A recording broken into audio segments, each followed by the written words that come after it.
And there's a lot to talk about here. Brian, let's start with Eric Holder as the man who's charged with Hussle's death. I want to get this right. Indicted on 1 count of murder, 2 counts of attempted murder. The DA says the shooting was premeditated. How can this change the way the trial goes? Yeah. So with the premeditation, that's the fundamental question here, because no one's denying what Eric Holder did, the shooting. What they're trying to do is get rid of that top count of murder for Nipsey Hussle, but also the attempted murder of the 2 bystanders, because if this wasn't planned out, that drops down to maybe reckless endangerment or a charge that's not on the docket. So the LA County public defender argued that the shooting was a passionate response to the suspect being accused of snitching.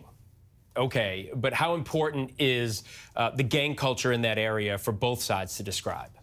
It's everything, and it comes down to the passion argument. The law school example that we give when we're learning about the heat of passion defense, it's walking into a bedroom and seeing your partner in an affair, and you're filled with such rage that you stab them. Now, it's not an absolute defense, it just mitigates it and drops it down, but with that example of an affair, we all have not been in an affair, but we can all kind of understand that to some degree. Understand being angry about it. Yeah, but gang violence and snitching, that's something that's very foreign to people. And so the defense has to make them understand gang violence and snitching and how much of a cardinal sin that is that would cause someone to do this. But I think that's hard. Hard and probably made more difficult by what you and I were talking about just before we came on the air. For viewers who don't know the timeline here, talk about what happened. They get into an argument. Hussle says, allegedly, you're a snitch. Then what happens? He doesn't just, as you say in your affair analogy, stab him there. What does he do?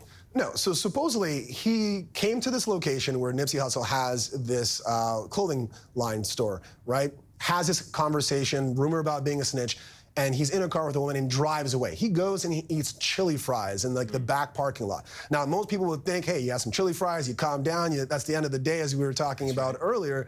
But no, he comes back with a loaded gun, and the big question is, does he walk around with a gun, or 2 guns, sorry, at all times? Or did he go and retrieve a gun, load those guns, bring those guns?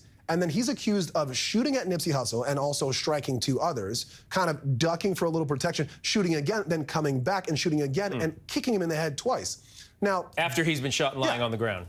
That's premeditation wherever you want to look at it. If you want to go from the chili fries and then coming back, getting the guns, having the guns, the multiple shots, the back and forth, any one of those points in the 9 minutes can be considered premeditation. Tough to defend this because, as you said, they're not saying he didn't do it. They're just saying it wasn't premeditated, and then there's all of this. Exactly.